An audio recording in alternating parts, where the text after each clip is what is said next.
Hey guys, welcome back to the Gumboot garden and to pepper month. I am dealing with so many peppers today, and right now I'm about to make some pepper relish, and I really wanted to share this recipe with you guys for pepper month. So the first thing that I have done is to get my steam canner all prepped. So I have sterilized jars in there. I've got a big pot out, and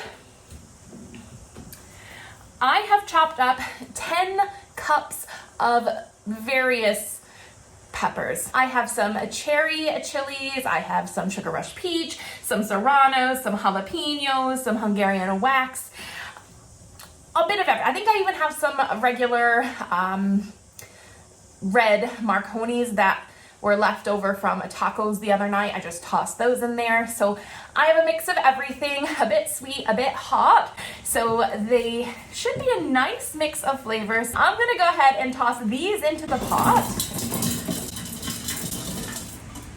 Into the pot, I'm also going to pop in 7 cloves of chopped garlic and 1 large chopped onion.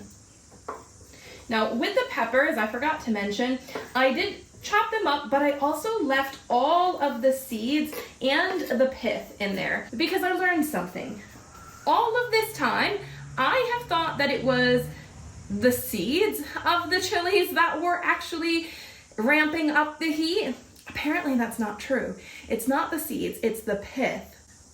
So I left all of the pith with the seeds because I didn't bother taking them out. And I'm gonna go ahead and add in 1.5 cups of sugar. I would have actually preferred to use honey, but because I'm doing such a big batch, I actually don't have enough honey.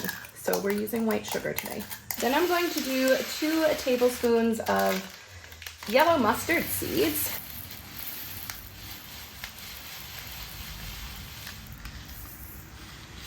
Then I'm gonna put in about 1/2 tablespoon of salt. I'm using Himalayan pink salt, but you can use any non-iodized salt that you'd like. And I'm putting in 2¼ cups of white wine vinegar. There we are. And I'm gonna go ahead and give this all, I'm gonna turn it on. Turn that stove on. We want to bring it to a boil, not a super heavy boil. We just want to get a nice light boil where everything starts to simmer and soften up. We have brought this up to a light boil, and in that time, the peppers has really reduced down. So now it's all pretty much about level with the liquid that was in there. I'm just going to turn this down a little bit because we want it to simmer, and we're gonna let it simmer for like 15 minutes to half an hour, depending on what we're really looking for are for those peppers to absorb the majority of the liquid. So I'm just gonna let that sit. We'll stir it every once in a while, and we'll meet back here when it's ready to be put into your jar. All right, we're ready to get these peppers into their jars.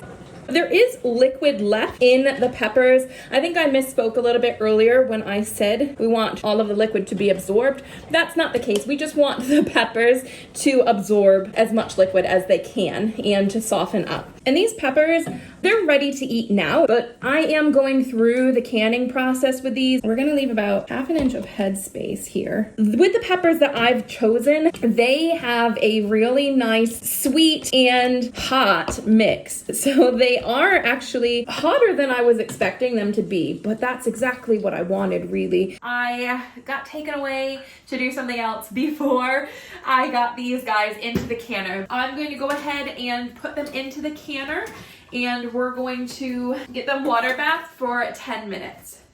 So we have to let that come up to a boil. Once it's all at its maximum point here, that's when we start our 10 minutes to water bath can, and then we'll let them cool in the water bath canner or the steam canner for, I usually do about 7 minutes before I pop them out onto the table and wrap them up in a towel. All right, so I have my cans here all set, and I'll just show you how stunning they are looking. So you can see that I have all of the different colors of the peppers in there, and this relish has a beautiful sweet yet spicy taste to it.